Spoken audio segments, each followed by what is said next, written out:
RBSC Hindi ज्ञान के इस नवीन भाग में आप सभी का बहुत बहुत स्वागत है। अनिवार्य हिंदी कक्षा 12 के अंतर्गत हम व्याख्याओं का अध्ययन कर रहे थे। प्रथम अध्याय संतवाणी की व्याख्या हमने पूर्ण कर ली थी। आज हम सृजन पुस्तक के द्वितीय अध्याय कवि सूरदास की व्याख्याओं का अध्ययन करेंगे और उन्हें समझने का प्रयास करेंगे। यदि आपने अभी तक चैनल को लाइक और सब्सक्राइब नहीं किया है तो आगे बढ़ने से पूर्व अतिशीघ्र चैनल को लाइक और सब्सक्राइब कर लें। देखिए, कवि सूरदास की जो व्याख्या है आपके सृजन पुस्तक में वे भ्रमर गीत से ली गई हैं और ये भ्रमर गीत कवि सूरदास द्वारा रचित सूर सागर से उद्धृत है। देखिए, पहली व्याख्या इसकी, हमारे हरि हारिल की लकड़ी मन बच क्रम नंद नंदन सो और यह दृढ़ करी पकड़ी। देखिए, प्रस्तुत काव्यांश के माध्यम से कवि सूरदास ने गोपियों के माध्यम से अपने प्रेम की एक निष्ठता को चित्रित करने का प्रयास किया है। देखिए, गोपियां उद्धव से कहती हैं कि हे उद्धव, हमारे हरि हारिल की लकड़ी, कि हमारे लिए हरि अर्थात श्री कृष्ण हारिल पक्षी की लकड़ी के समान है। कि जिस प्रकार हारिल पक्षी नभ में उड़ान भरते समय अपने पंजों में लकड़ी को पकड़े रखता है, उसी प्रकार हमने भी मन अर्थात मन से, बच अर्थात वचन से, क्रम अर्थात कर्म से, नंद नंदन सो नंद नंदन अर्थात श्री कृष्ण को, और यह दृढ़ करी पकड़ी, और अर्थात हृदय की हृदय की दृढ़ता से पकड़ रखा है। अर्थात श्री कृष्ण के प्रति हम एकनिष्ठ हैं। कि उद्धव, हमारे लिए श्री कृष्ण हारिल पक्षी की लकड़ी के समान है। जिस प्रकार हारिल पक्षी नभ में उड़ान भरते समय अपने पंजों में लकड़ी पकड़े रखता है, उसी प्रकार हमने श्री कृष्ण को हृदय की दृढ़ता से मन, वचन और कर्म से पकड़ रखा है। अर्थात श्री कृष्ण के प्रति हम एकनिष्ठ अनन्य प्रेम रखती हैं। देखिए, जागत अर्थात जागते हुए, सोवत अर्थात सोते हुए, सपने सोतुक अर्थात सपने देखते हुए, कान है जकरी, कि जागते हुए, सोते हुए और यहाँ तक कि स्वप्न देखते हुए भी हम श्री कृष्ण के नाम की रट लगाए रहती हैं। सुनत ही जोग लगत ऐसो अली, जो करुई ककरी।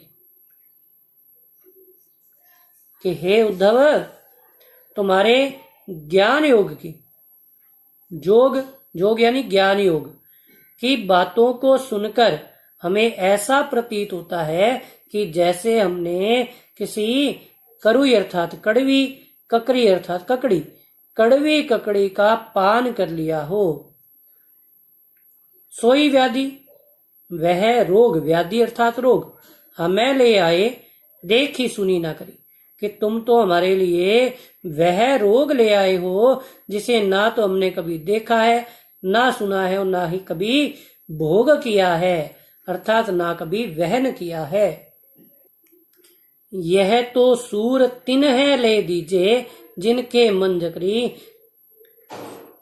कवि सूरदास के अनुसार गोपियां उद्धव से कहती हैं कि हे उद्धव, तुम अपने ज्ञान योग की बातों को उन्हें जाकर दो जिनके मन चक्री के समान है, अर्थात अस्थिर हैं। देखिए, विशेष की बात की जाए तो कवि सूरदास की भाषा जो है वो आपकी ब्रज भाषा है और साथ ही साथ इसमें अनुप्रास अलंकार का प्रयोग हुआ है।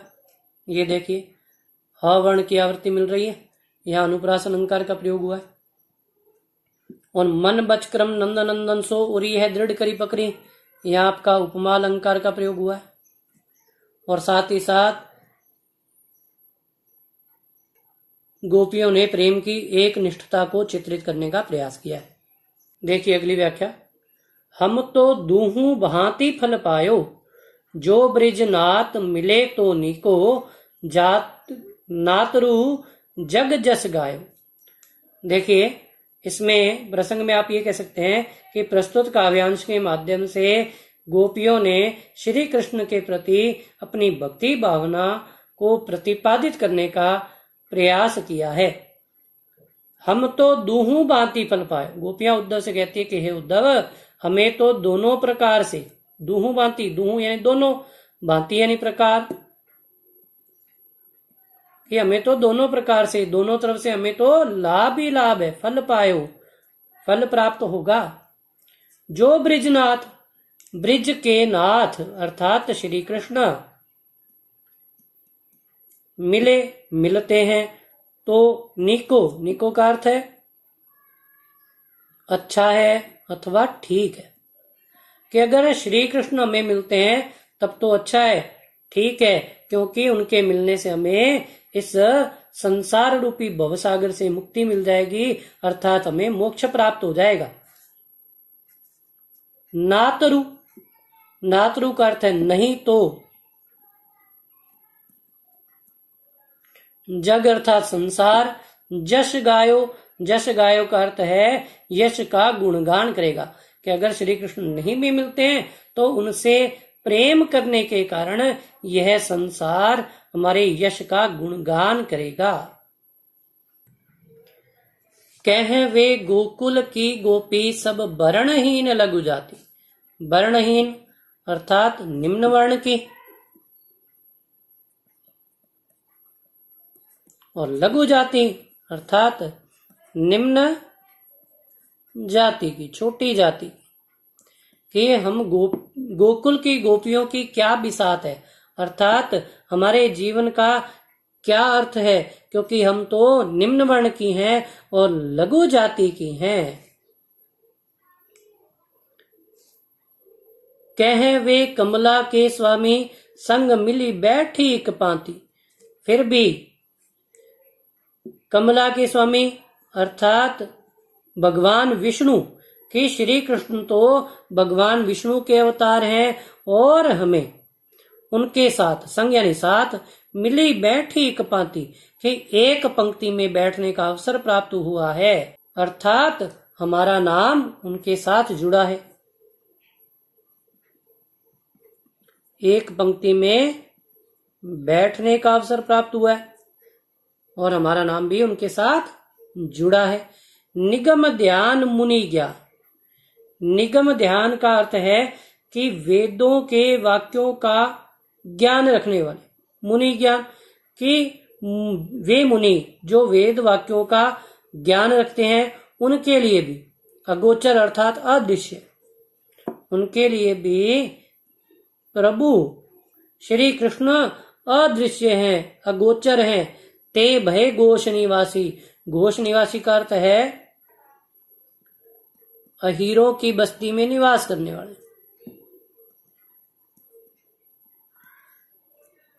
कि जो मुनि आदि निरंतर उनका ध्यान करते रहते हैं, परंतु ध्यान करने के पश्चात भी वे प्रभु उनके लिए अदृश्य हैं, वे उन्हें नहीं देख पाते, परंतु वे हमारे बीच अहीरों की बस्ती में हमारे साथ निवास करने वाले हैं।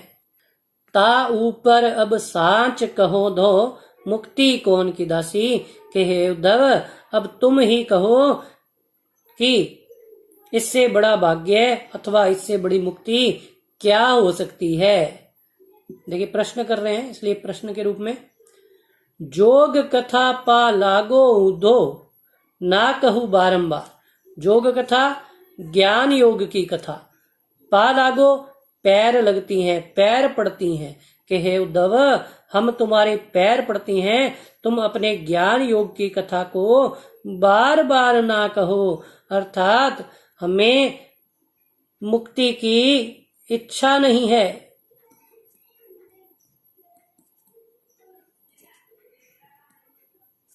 सूर श्याम तजी और बजे, जो ताकी जननी छा, कि हे उद्धव, हमें तो ऐसा प्रतीत होता है या हमें ऐसा लगता है कि जो कोई भी व्यक्ति इस संसार में श्री कृष्ण की भक्ति को छोड़कर, श्याम तजी यानी छोड़कर, श्याम यानी कृष्ण, कि कृष्ण की भक्ति को छोड़कर किसी अन्य की भक्ति अथवा किसी अन्य का अनुसरण करता है तो उसका जीवन क्या है? निरर्थक है, अर्थात राख के समान है। उसके जीवन का कोई औचित्य नहीं है। देखिए, विशेष में ब्रज भाषा का प्रयोग कर सकते हैं आप।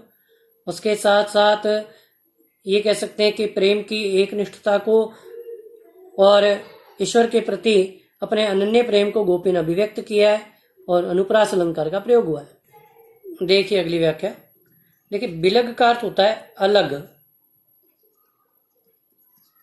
अथवा अनुचित,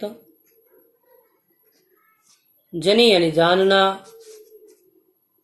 मानहु मानो, उद्धव प्यारे, गोपिया उद्धव से कहती है कि हे उद्धव, हम तुझसे कुछ कह रही हैं, अतः तुम हमारी बात को अनुचित मत मानना, अर्थात नाराज ना होना। गोपियां उद्धव से कहती है कि हे उद्धव, तुम्हारे व्यवहार में तुम्हारा कोई दोष नहीं है, क्योंकि वह मथुरा काजर की कोठरी, कि वह जो मथुरा प्रदेश है वह तो काजल की कोठरी के समान है। जे आवही, जो आता है, ते कारे, वे काले हैं, तुम कारे, तुम काले हो, सुफल कसूत अर्थात अक्रूर जी भी काले हैं, कि जो श्री कृष्ण को अपने साथ मथुरा ले गए। कारे मधुप बमारे, और यहाँ विचरण करने वाले भ्रमर आदि भी काले वर्ण के हैं। तिनके संग अधिक छवि उपजत, कमल नयन मनियारे, कमल के नयनों के समान, मनियारे अर्थात मन को प्रिय लगने वाले, कि इन सभी के साथ साथ कमल के नयनों के समान मन को प्रिय लगने वाले अर्थात श्री कृष्ण की तो बात ही क्या कहें, कि वे तो इनमें अधिक शोभायमान हैं, क्योंकि वे भी हमारे प्रेम रूपी बंधनों को तोड़कर मथुरा चले गए। मानहु नील माट ते काढ़े, ले जमुना जाए पखारे। गोपियां उद्धव से कहते हैं, उद्धव, हमें तो ऐसा प्रतीत होता है कि जैसे तुम्हें नील के मटके से, नील माट नील के मटके से काढ़े निकाल कर यमुना के जल में जाकर पखार दिया गया हो, अर्थात प्रक्षालित कर दिया गया हो, या फिर धो दिया गया हो। तागुण श्याम भई कालिंदी, सुर श्याम गुण न्यारे, के इसी गुण के कारण कालिंदी अर्थात यमुना नदी का जल भी काला हो गया। और श्री कृष्ण के गुणों की तो बात क्या कहें, वे तो बहुत ही विलक्षण प्रवृत्ति के हैं। देखिए अगली व्याख्या। अखियां हरि दर्शन की भूखी, कैसे रहें रूप रस राची, ये बतियां सूनी रूखी। देखिए, इसमें प्रसंग में आप ये कह सकते हैं कि प्रस्तुत काव्यांश के माध्यम से गोपियों ने अपनी विरह वेदना को अभिव्यक्त करने का प्रयास किया है। गोपियां उद्धव से कहती हैं कि हे उद्धव, हमारी आंखें तो श्री कृष्ण के दर्शनों की भूखी हैं। दर्शन यानी दर्शन। कैसे रहें रूप रस राची, कि रूप रस में रची हुई, रूप रस राची, ये बतियां सुनी रूखी, अर्थात तुम्हारे ज्ञान योग की सुनी बातों को सुनकर, रूखी बातों को सुनकर, सुनी यानी सुनकर, रूखी यानी रूखी, कि तुम्हारे ज्ञान योग की रूखी बातों को सुनकर अब हमारी आंखें भला श्री कृष्ण के प्रेम रूपी रस में रची हुई कैसे रह सकती हैं, अर्थात नहीं रह सकती। देखिए, अवधि गणत, अवधि अर्थात समय, गणत यानी गणना करना, कि समय की गणना करते हुए एक टक में अर्थात बिना पलक झपकाए, मग यानी रास्ता, जोवत यानी देखना, तब एती नहीं जूखी। देखिए, जूखी का अर्थ है व्यथित होना। गोपियां उद्धव से कहती हैं कि हे उद्धव, श्री कृष्ण के आगमन की प्रतीक्षा में समय की गणना करते हुए और उनके आगमन के मार्ग को बिना पलक झपकाए निहारते हुए भी हमारी आंखें इतनी व्यथित नहीं हुई, हमें इतनी व्यथा उत्पन्न नहीं हुई। अब इन जोग संदेशन उदो अति अकुलानी दुखी। अति यानी अत्यधिक, अकुलानी, अकुलानी का अर्थ है व्याकुल होना।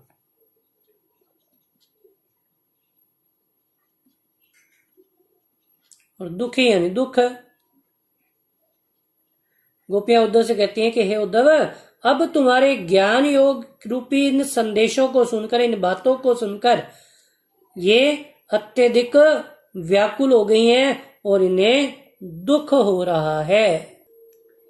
बारक वह मुख फेरी दिखाओ, दुही पय पीबत पतु की। बारक यानी एक बार फिर से, वह मुख फेरी दिखाओ।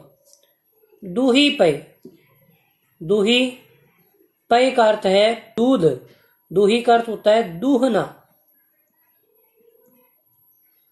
पीबत, पीबत यानी पीना। पतुखी यानी पत्तों से निर्मित पात्र में। कि हे उद्धव, तुम गायों को दूहकर वह दुग्ध पीने का, पत्तों से निर्मित पात्र में दुग्ध पीने का मुख हमें फिर से दिखलाओ। अर्थात तुम एक बार श्री कृष्ण को हमारे समक्ष ले आओ और हम उनकी उस लीला को निहारना चाहती हैं। सूर सिकत, सिकत यानी कि रेत राशि। हठी यानी हठ। नाव यानी नाव। चलायो यानी चलाना। गोपियां उद्धव से कहती कि हे उद्धव, तुम अपने हठ योग की नाव को रेत राशि में चलाने का प्रयास कर रहे हो। ये सरिता है सूखी। ये सरिता अर्थात गोपियों की प्रेम रूपी सरिता नदी, कि गोपियों की प्रेम रूपी जो यह नदी है वह श्री कृष्ण के वियोग में सूख गई है। अर्थात जिस प्रकार जल से रहित किसी नदी में नाव चलाने का कोई औचित्य नहीं होता, उसी प्रकार तुम्हारे ज्ञान योग की बातों का हम पर भी कोई प्रभाव नहीं होगा। अतः तुम अपना ज्ञान योग का उपदेश हमें ना दो। आशा करता हूं कि ये व्याख्या आपको भली भांति समझ में आई होंगी। आगे की व्याख्याओं का अध्ययन इससे आगे के वीडियो में करेंगे। धन्यवाद।